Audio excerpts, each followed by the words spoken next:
Hi, everyone. Thank you so much for sticking with us.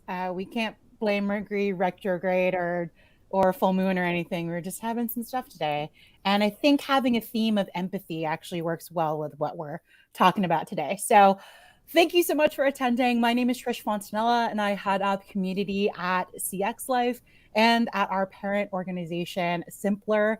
And I'm so excited to welcome you to our very first installment of the Upstream series. So this is a true labor of love. We had about over 10 minutes of that around that. And we are so excited to bring together these speakers, our organizations. My original thought partner, Malini Sen, who is the director of customer success at Social Live, she's actually behind the scenes today. So you won't get to see her on screen, but I can see her. She's producing in the universe. We actually met a few months ago, and maybe spring was more than a few months ago, at a conference that we were working on together. And we actually started having these conversations outside of the conference, talking about what it's like being a woman of color in the conference industry and what we want to do to uplift different voices and have different representation at these conferences that we've been working on. And we took these ideas and decided to put them into action and involved our organization. So Social Live is the platform you're checking out right now. So giving us the literal platform to amplify these different voices. With Simpler, empathy is so core. It's one of our operating values. We see it as a competitive advantage because treating people like human beings, treating our customers like human beings is so important. And with CX Life, we support CXers that are growing in their careers, being supportive to the supporting people out there in the universe. So bring all of our companies together. We thought this would be a really amazing series to kick off. So I'm so excited. Again, I've said that so many times, but I am. And it's not just the coffee that I have next to me.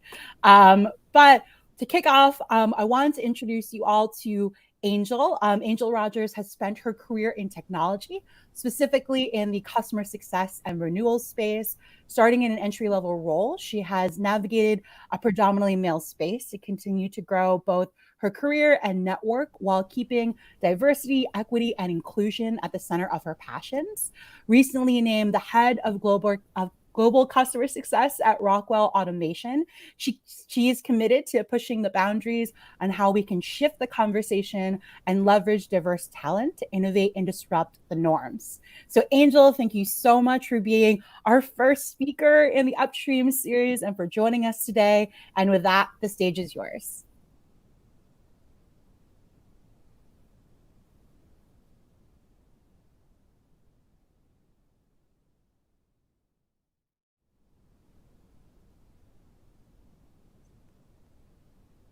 Thank you so much for having me here today. And as I was just introduced so wonderfully, I'm Angel Rogers, and I lead the Global Customer Success Organization at Rockwell Automation.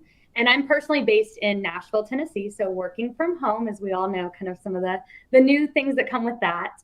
I'm a first-generation American and the proud daughter to an Iranian woman. My mother moved to the US in the late 70s without knowing the people, the culture, or even the language. I have strove to personally bring a piece of her struggle and experience with me to every personal and professional challenge I face. And with that, I feel like I've been able to hold empathy at the center of my career and my relationships. I'm beyond honored to have the opportunity to be here today to talk a little bit about this topic with each of you. So I have to be honest from the start, I really struggled with this topic, actually, empathy in CX. But really, it's empathy for who and from whom. Is it towards our customers from our CSMs or from our CSMs to their internal colleagues? Or even I think we take a little bit of empathy from anyone towards our CSMs. I kept getting wrapped around the thought of the lens of this topic. From whose angle should I be approaching this conversation? Who am I representing as we speak about empathy in CX? And then I remembered how critical it is to represent all of these angles when thinking about an empathetic CX organization. And we can get there by engaging, lifting up diverse perspectives and varying experiences to determine our approach. And so at this point in the, oh crap, what do I present to all of these people exercise, I started to realize it's about how to have empathy whenever and wherever it's needed, not necessarily at an individual level, but at an organizational level. really looking for empathy that's embedded in our culture, our engagements, and our processes. So it's critical to take a step back and look at the diversity and range of an organization holistically. If every person in a leadership or decision-making role all look the same and think the same, I can all but guarantee they're not building a motion that represents the wide range of humans represented within our customer and employee communities.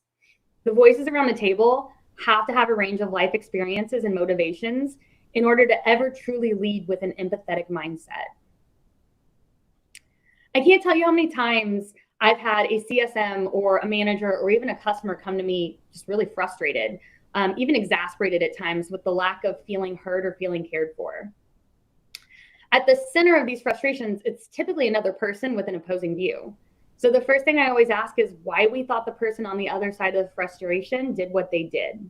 What were their driving or motivating factors of that action? And then I actually go ask that person directly. And I know that that doesn't always feel natural, especially when it's a customer, but we spend so much time behind the scenes trying to guess the why or trying to only understand through our perspective versus just going and hearing from them. And every single time I have that conversation and I understand where that point of view came from, I try to take a little piece of that understanding with me. And when I can't, I find someone who can. And so really, at the center of my point for the discussion today is to surround yourself with people who can identify, people who can understand, who don't look like you or think like you, or especially people who come from different backgrounds than you. I had an amazing CSM that worked for me and friend now, luckily. Her name's Sarah Sylvie. She said to me once as I was talking to her about building out our team and hiring new profiles, she said, it's not about them fitting into the culture. She said, we don't need a cultural fit. It's about them adding to the culture. And I really stepped back and let that resonate with me. We have to ask ourselves when recruiting, interviewing, and ultimately hiring a candidate, what is this person bringing to the team that we don't have represented today? And hiring is just the first part of this. You bring in these candidates. Once you hire that candidate, you actually have to ensure that their voice is present and encouraged when the processes are being built. We have to include their unique perspective in any and all decisions being made. Once we provide a platform for these range of voices, we're going to start creating an environment where they feel safe to speak up. And once we do that, they'll truly have an impact on all of those around them. And when possible, make sure that you also include the customer voice in this process.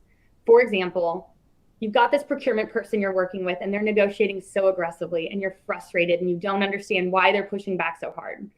Take a step back and understand what their metrics are. What is a successful outcome for them in this process? Why are they being asked to go have this negotiation conversation? When you can start to take back and look at your personas that you're working with and then actually taking those personas and building them into your training and your actions, that's when you can truly start to exhibit empathy towards your customers.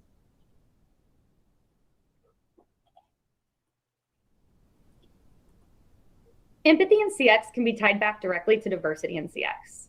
I believe when we can start to understand where a person comes from and why they're showing up in the ways they do, we can really start to build a practice that prioritizes empathy and representation, and one that makes all the participants that much better.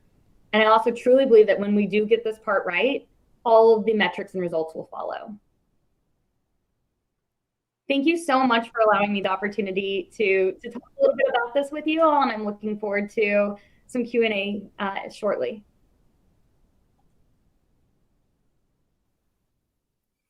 Amazing. Thank you so much, Angel, for sharing that presentation. I love empathy and employee experience. I love the idea of having culture adds, value adds to an organization. And when I was running some customer-facing roles and teams, I love setting up employee experiences so that they kind of mimicked an onboarding experience for a customer. Because when your employees are your first customers and you think about that shine that you give them, they project that back into the world. So loved the talk. Can't wait to dive into some more Q&A afterwards. Our next talk is from Michelle Burnett. She is a graduate of IUPUI with a degree in journalism and a certificate in tourism, conventions, and event management. She worked in journalism for 2 years before deciding to pursue a different path. And that path led her to logistics-focused tech company Spot, where she was the manager of operations for 5 years. After getting engaged and wanting a change, she looked into other tech companies where she could be challenged, but still use her people-focused energy in a positive way. Michelle has been in Drizzly since July of 2019 and absolutely loves it. She wanted all y'all to know that. She absolutely loves it.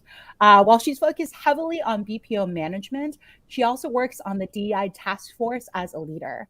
Michelle wants to challenge the way that tech companies are at the core, and she wants everyone to have a seat at the table and aims to lift the voices of those that are not currently being heard daily.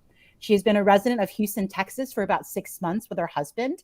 She has 2 dogs, which you may or may not hear in the background because they're so excited she's here today, and loves empowering women to elevate their careers and lives. Thank you so much for being at Upstream today, Michelle, and I'll kick it over to you.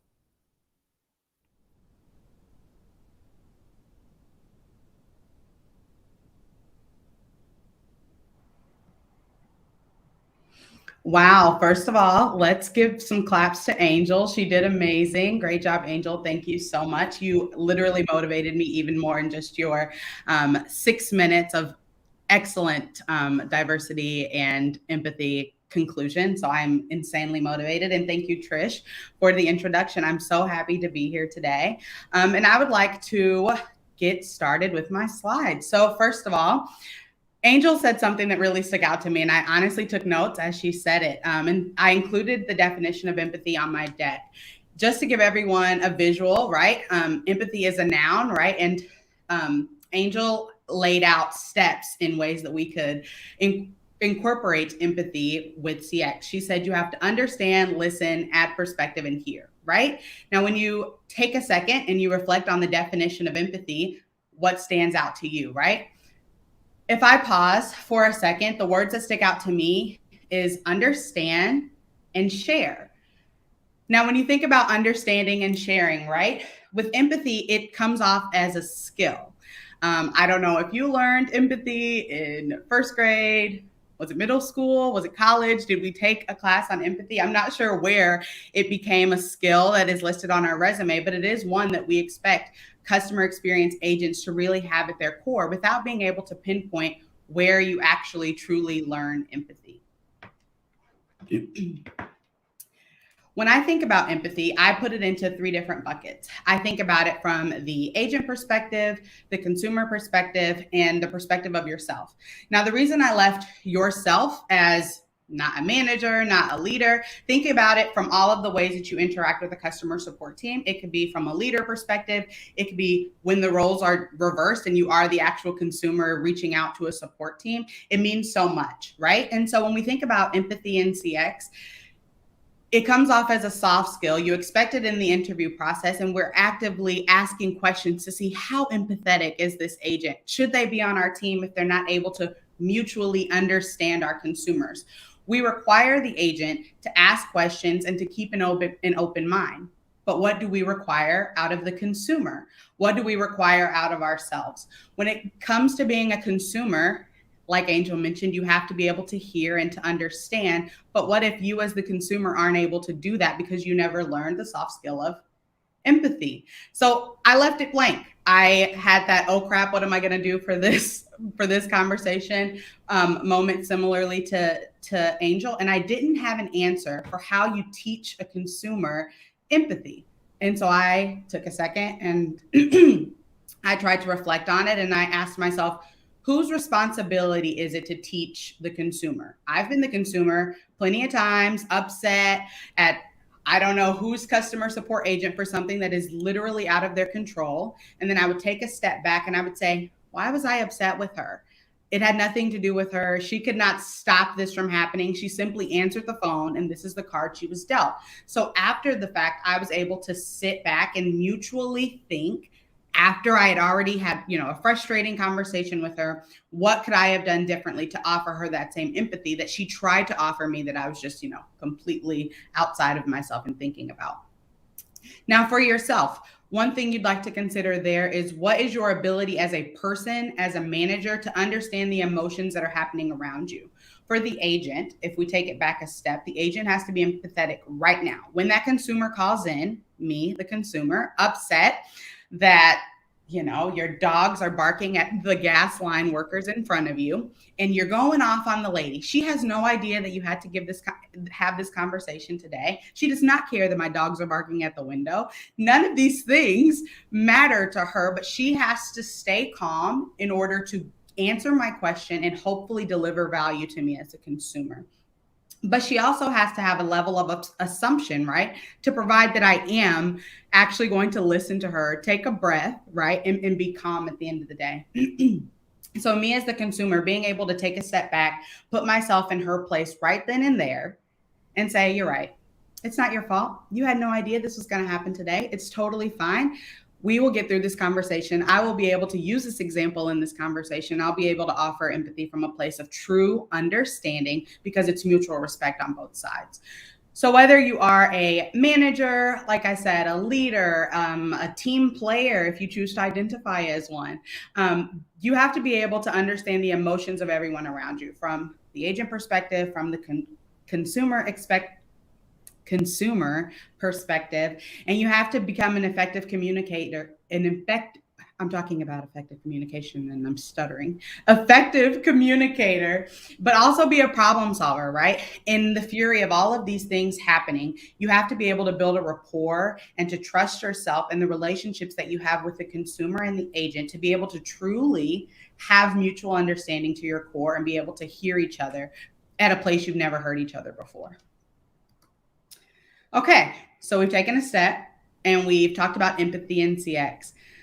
In the definition of empathy, the word is understand. So I broke out understanding and I really stretched it out as far as Canva could allow because I think it's very loaded. I get a lot of feelings when I think about the word understanding because, again, similarly to empathy, it has so many meanings and it can mean something different to me than it does to you.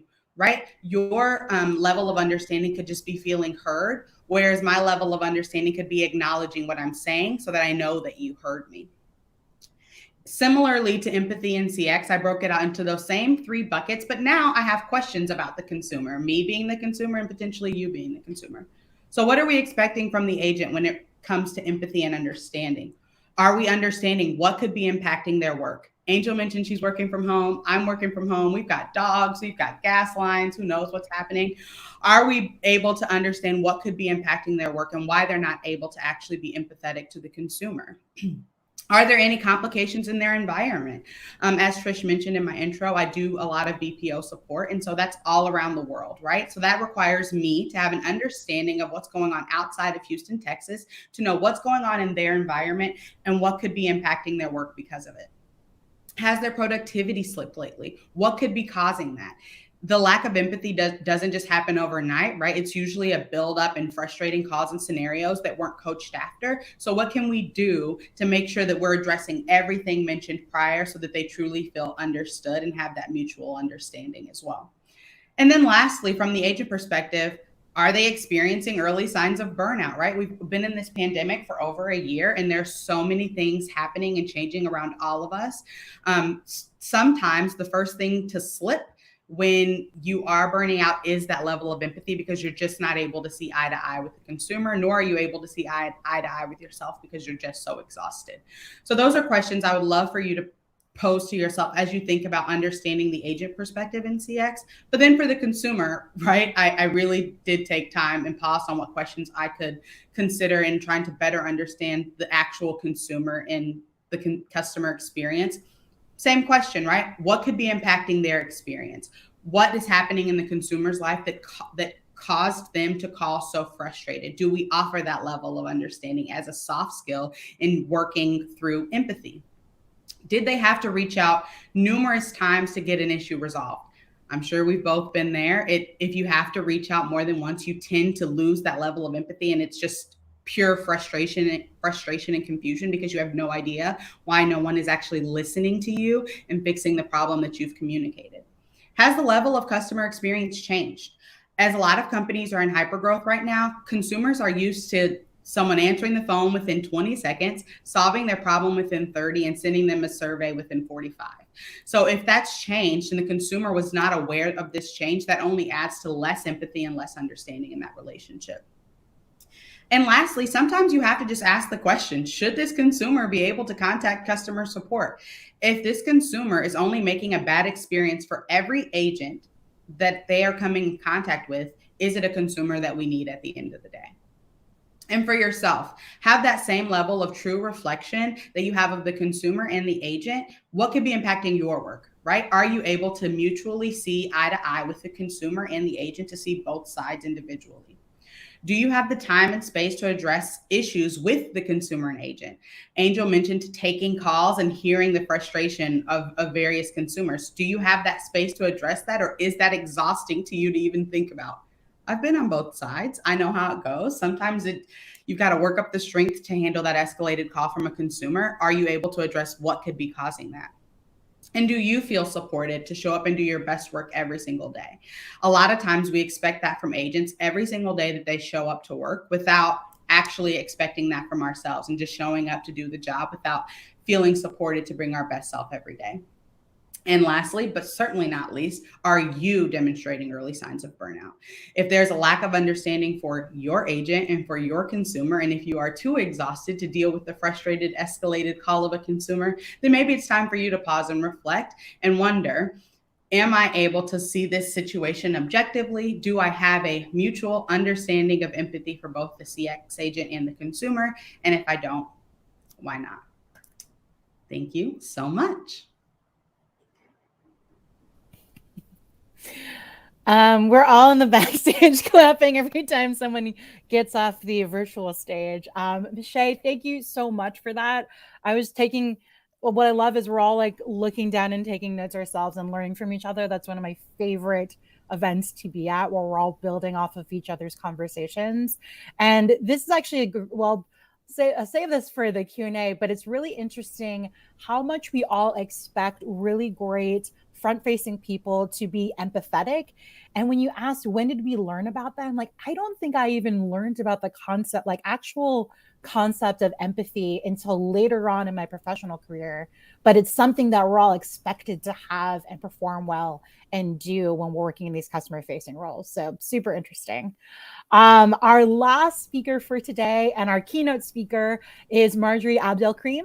She is a believer of starting with why. She wants to make a change in the world. Her why of empowering women in the workplace started due to the limited number of female mentors and role models she encountered early in her career. Marjorie believes that the days of a woman climbing up the ladder and not taking the rest of us along for the ride are long gone. By being an outspoken leader in the world of empowering women, she hopes to empower women both in leadership and technology. Marjorie is a business technology leader with over 20 years of experience managing and growing software sales, consulting businesses, service solution creation, and customer service excellence by leveraging technology solutions to resolve business problems. Today, Marjorie leads the multi-cloud strategy and architecture team at VMware.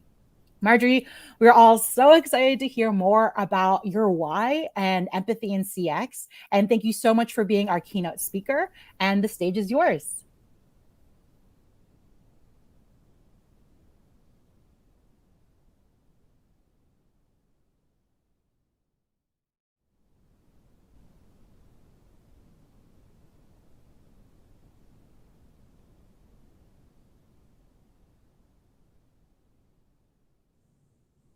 Welcome, everyone. My name is Marjorie Abdelkrim, and today I want to talk to you a little bit about empathy and my journey in understanding what empathy means with customer experience. Let's talk a little bit about what exactly we mean when we talk about customer experience and empathy as it relates to that. Many times we actually forget that we need to be empathetic as part of that engagement. Many define customer empathy as the ability to see things from the customer's perspective. Consider the idea of walking in your customer's shoes. Let me share with you an experience that I had earlier in my career. At this stage in my career, I was helping customers discover data in response to legal data discovery requests. My role was an architect that helped customers develop their infrastructure and design these environments so that they would be able to actually discover this data. This one project that I was on, I was working with a government entity. And this was actually prior to an election year, about 10 years ago. This organization had hundreds of requests for data pertaining to a highly visible member within their organization. Now, I was part of the second solution that we were trying to implement at this organization. And we walked in, we had a project on site that we were going to be delivering a workshop. The moment I walked into the room, the project sponsor says, "I know this project's going to fail." I was shocked. Why would a person, from the moment that we walk in, immediately discount the potential of what we were going to do and also see how we'd manage the project through? Now, what you can see is that I'm a person that wants to succeed, and my reaction was about me. Now, the project was a difficult one, and we did not see things from the same point of view. I did not stop to think about what exactly was going on with the customer and what might actually be causing for this project to degrade so early on.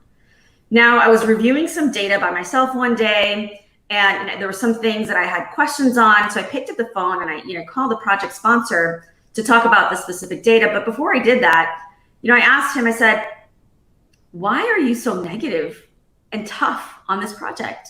What's going on? Help me understand why we're not seeing eye to eye." And I'll tell you that this was a question that I probably should have asked from day one and not waited so long to have asked this question. I think also from the moment that I heard his response, I now understood why this was such an important project to him. This was not something that was just impacting him. This had potentially something that could impact his entire organization. And now I understood the why of why we had to get this project right. Wow, that was an earth-shattering moment. The definition and understanding of the why behind this really helped me change my attitude. And it also helped him change his attitude towards me. He felt like I cared. And while the project was still not easy, we both were working finally towards the same goals. Now, let's talk a little bit about why it's important to understand the why. Let's use some examples from Simon Sinek and his golden circle. Very few people and very few organizations can clearly articulate the why of what they do. The why is the purpose, the cause, or the belief that drives every single one of us. It provides us with clear answers to the following questions. Why do you get out of bed every morning? Why does your organization exist? Beyond the products, beyond the growth, and beyond the profit. And really, why should anyone care? When we understand the why behind every interaction, you can truly build an empathetic customer experience. Consider my earlier story. Also, here's an example from Simon Sinek that he uses. And he talks about two teachers who share and teach the same exact subject at the same school for the same age group. Their content, their curriculum, that's their what, is identical. The way in which they teach is different. That's their how. Now let's understand why they need to differ in their teaching approach. One educator approaches their content from an analytical perspective, and the other approaches it from an interactive perspective. That's because they're teaching to two different students. That is the why behind the approach that they're taking. This not only applies to individuals, this applies to entire organizations. And while you may do the same thing as someone else, the way in which you deliver that engagement with that customer is what is unique and is how you can drive empathy. When we communicate from the outside in, as you can see in the circle, people can understand vast amounts of complicated information like features, benefits, facts, and figures. But when you don't understand the why, it's simply not going to drive or inspire human behavior or empathy. And that's why you should always understand the why. You want to inspire that confidence. Now, we've talked about the why. Let's talk a little bit about the how. How do we get to this point? How do we demonstrate empathy? And what are some tips? In April 2020, McKinsey actually did a study, and I'm going to quote here something that they did. It was the study was called "Connecting with Customers in the Time of Crisis," and they stated in this study that leading organizations are reorienting their customer experience efforts to meet their customers' primary needs, such as safety, security, and everyday convenience. These actions will inevitably speak louder than words in a world where companies are increasingly advertising a message of "we are here for you." By consciously providing empathy and care during crisis, companies can build a foundation of goodwill and long-lasting emotional connections with communities they serve. Now think about that. We're now shifting the way we engage because of a crisis that occurred. This shouldn't always be the reason why you're empathetic. You want to be able to create that connection with your customer.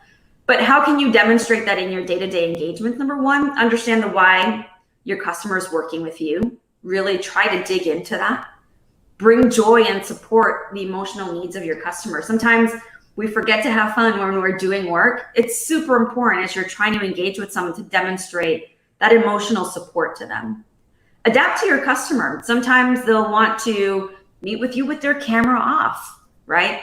We tend to forget that we've been in a Zoom never-ending world and people don't always want to be on camera. So adapt to the customer. Don't make them feel uncomfortable. Stay engaged and reachable, especially if you're working through any difficult projects. Make sure that you're available. You're there to answer their questions because sometimes they might need to respond to their own internal stakeholders quickly. And demonstrate that you care. The moment you showcase that you care and that you're there for them and that you hear them, the attitude completely changes. Consider an experience that you might have had as a consumer or buyer. How did empathy make you feel in that experience? Now let's talk about some of the benefits of being empathetic and what will it bring to you. For starters, you build strong customer bonds. Going back to my earlier example, once I was able to demonstrate empathy in my engagement with this customer, now he was willing to share with me more details than he did before. He was holding back. Why? Because he didn't feel that connection. And once he did, he was now able to realize that we were both trying to work towards the same goals and that we were trying to accomplish the same things and that I was there to help him, which then led to being able to solve problems faster. We stopped getting in each other's way. We stopped being the reason why we were both failing. So now realize that empathy created this environment where both of us were looking to succeed, not one, not the other, both of us together. As we think about empathy in today's world, there's so many things and so many resources out there for you that you can go out and read a little bit more about on how to build empathy. There are a couple of books here. One is Deploy Empathy, a practical guide to interviewing customers. And this one's so interesting because it really just talks about the basics of asking questions and how you can demonstrate empathy during that process. The other one's Emotional Intelligence. And the reason why I bring up emotional intelligence is because being empathetic means reading social cues. If a person's body is crossed back, if they're leaning forward, if their eyes are in different areas, how do you know how they're feeling? So being able to read those social cues and being able to understand them and bringing emotional intelligence to the conversation is extremely important. So check those two books out. There's tons of other books out there that you can also read. And one of the blogs that I've read recently was one by User Testing. It's an organization. And one of the things that they talked about is, what is customer empathy? I think that's one of the big questions we always ask ourselves. What is it? How do we define it? And how do we make sure that we're driving to it? I hope that in the couple of sessions that you've been watching with Social Live around customer experience, that you'll learn a little bit more about how to attain that relationship with your customer and truly bring success to your conversations and to your engagements. And at the end of the day, you win just by being empathetic.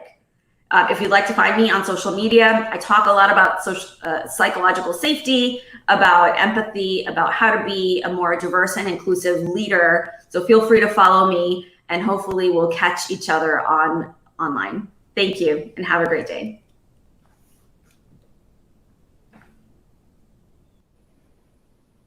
Awesome. Thank you so much, Marjorie. I don't know if there's like a certain level of respect. I actually use this book in so much in conversations. I'm thoughtfully and awesomely using it as a little bit of a booster on my computer at the moment. But it's so funny. I saw it on screen. I'm like, oh my gosh, I have that book on me, and look at all these post-it notes, y'all. I reference it a little bit. And because we have gathered together these amazing customer-facing leaders, of course, life happens. So Marjorie won't be able to join us for the Q&A. She has some stuff to tend to, and we're going to let her go and do that. But we do have Angel and Michelle here with us, for Q&A. If you have any questions, you can definitely pop them into the YouTube chat, or if you're on the CX Live page, you can submit questions there. Elisa Turner, who is the CX Live community manager, is passing them off to us. So if we can't get the answers for you today, we will definitely get them to you in the future if you add your email address, because we want to make sure that if you have any questions about this, we're all clearly super passionate about empathy and CX. We are happy to connect with you. We have all of the speakers' LinkedIns on the page. You can connect with them as well. Pro tip, let them know that you came today so that there is some context of why you're reaching out to them. But I'm so excited to get some Q&A started with Michelle and Angel. All right, let's see what is coming in. So this is one of my first ones that I had. And I'm living in all of these LinkedIn suggested articles these days. So folks might have seen this, but McKinsey and leanin.org recently did a Women in the Workplace report, and they found that compared to men at the same level, women in senior leadership are 60% more likely to provide emotional support to employees, and many are taking on DEI efforts outside of their job, but not being compensated. Now, I know all of us are really excited about this, but I think what is interesting is tying that, going back to what Michelle was talking about, this expectation that all of us in customer-facing roles are supposed to be empathetic, but how are we being compensated? How are we including this in performance reviews, or helping our employees, and they're not just in leadership roles, from all levels, advocate for themselves when they're heading into these reviews. So I'd love to hear from you, Michelle and Angela, if you have any tips for leaders, or how you incorporate and acknowledge soft skills in performance reviews or check-ins, and also if people that are CXers out there, how they can incorporate these. I always feel the need to do quotation marks, because empathy should not be a soft skill, but if there are CXers out there, how they can talk to their leadership about these soft skills and how they're impacting the workplace and their customers. Michelle, do you want to go first? You want me to I can quickly start, like, kind of where you started with that question, Trish. And I think that it has felt like a heavy lift to be involved in DEI within our businesses these last few years. It is a time commitment. Being a leader with ERG groups, like, it is a piece of ourselves that we are giving. Now, I would like to get to a place where it's just a part of our day-to-day job and we're all doing it. It's not an extra thing that I would even expect to be compensated for. It should be a part of every team meeting that we have, checking in on how we're doing. Every part of our day should have some form of DEI represented in our workflow.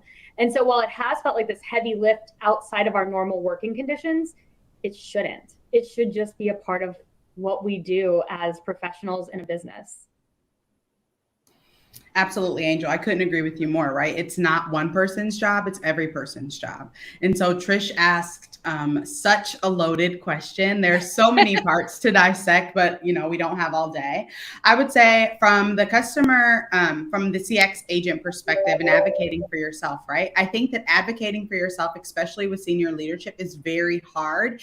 If this is your first, formal job, your first job out of college, or if you're just new to the tech world and you've been working in an industry that isn't used to this kind of like two-way feedback. You're telling me how I'm doing and I'm telling you how I'm doing. But I would definitely say advocate for yourself as hard as you can, right? And if you don't feel like you're truly being understood and heard, going back to the definition of empathy, then you go even higher than that, right? And I don't think that advocating for yourself stops. So it doesn't matter if you have to go to the highest person on your org chart. Make sure that you do everything you are comfortable with to set expectations so that everyone knows, hey, this is what I want. This is what I want for myself. This is what I want for the company. This is what I want past the company, so that your intentions are very clear. And then, like everything else, especially right now with everything going on and the Great Resignation, take time to reflect on what you're getting in advocating for yourself. Did you have to go take it to the very top of the org chart and you waited 6 months and nothing happened? the ball is in your court now, and what do? Do you keep trying again? Do you give it another 6 months? I think you have to be able to, to take a step back and reflect, is this the best position for me if I'm not feeling supported and if I'm not feeling heard? But if I am feeling heard, how do I celebrate that? How do I take it to the next level if I feel like people are truly listening to me? So I feel like looking at it from both sides, and saying, hey, I can make an impact here. DEI is something that I'm passionate about. Being empathetic is something I'm passionate about. Being a CX leader is something I'm passionate about. Where can this get me? And if you feel like that is reciprocated well enough, then I think you should keep, pushing that further to see where you can continue to stretch yourself in your career. That's awesome. It's funny because when Molly and I are first talking about this series, even people said, like, what's the future goal? Like, where do you see yourselves?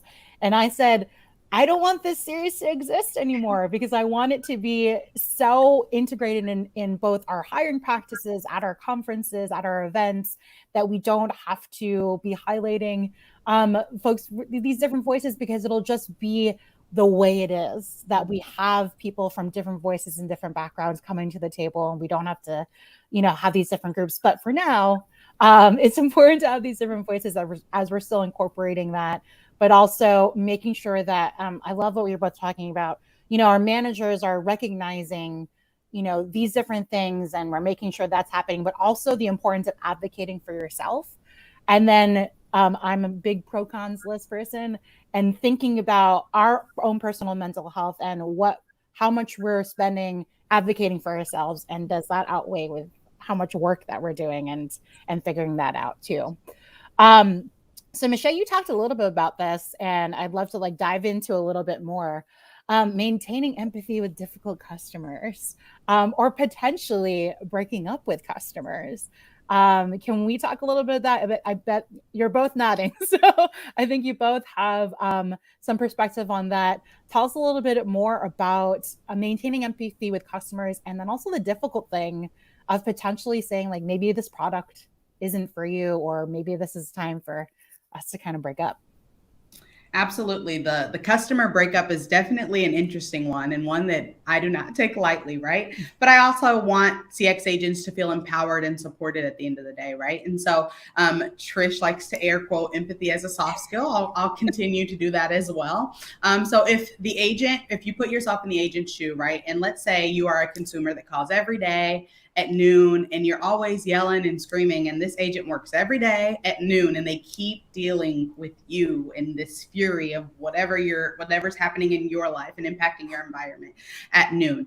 And it goes on 3 days, and then the consumer comes back to me as the agent comes back to me as their manager, and they say, I just can't deal with this anymore. I escalated the call last week, and another person had to take this customer off my hand. Can you check this call out and just make sure I'm handling it right, or what else can we do? And so as a manager, you have to listen to that call, and you have to evaluate it from everything, right? Did you listen to 3 days worth of calls? Did you listen to last week's call and the week before that? And how is the agent handling it? Is the agent being calm, cool, and collected? Are they, yes, ma'am, I totally hear you. I totally understand, day after day. Is the agent doing everything right? And they're continue to getting pounded, yelled at, screamed at by a consumer. And it hurts. You're cringing on the inside because you cannot save the agent during this call. And so it's 6 o'clock on a Thursday. It's 6 o'clock on a Thursday. It's a fictional time, because what is time right now? And you're listening to this call, and you have to take a second, and you're like, I don't want to beat this agent up anymore, right? It is wearing on the agent. Every day at noon, they know that this person's going to call in, and they just are not excited.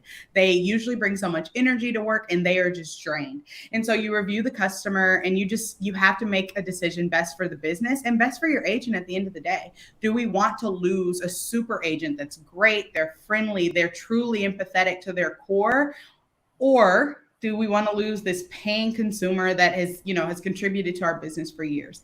And sometimes it means you have to let go of the consumer to save the agent. It's definitely people over profits.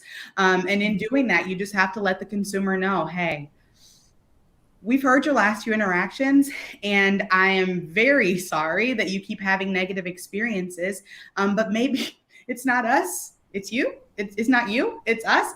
I don't know what the right answer is, but I just don't think this is the best service for you. And so we're unable to service you anymore. And it's okay. You have to do that to let the agent know that you truly value them, and that you truly value the experience and you're listening and learning to them to make that decision as well.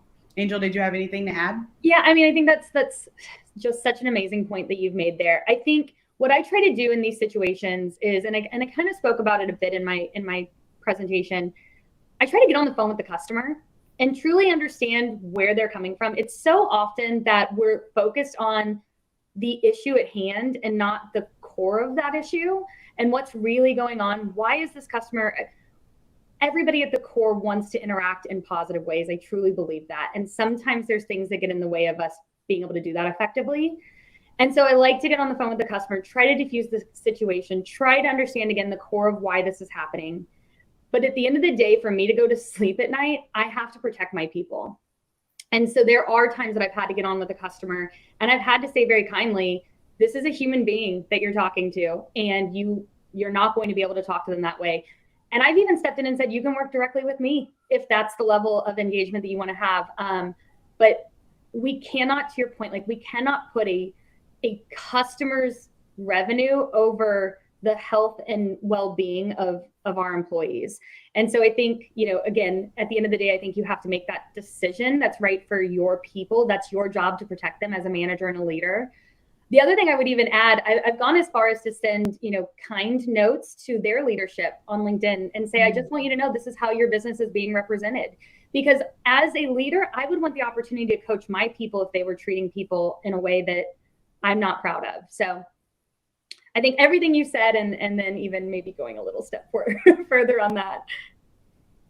All right. So I know we're coming up at time, but this is the last most important question. Well, also, before I even say that, at the end of this, Michelle and Angel, you need to let us know if you're hiring, because you're really making an amazing case for y'all to be someone's manager. I am really pleased in my job, so it's not for me. I'm asking for a friend or other people out there. So I just want to put that out there. But we had one that's because I can feel the energy coming from you, and I think it's amazing. I'm so excited for your teams to benefit from the energy.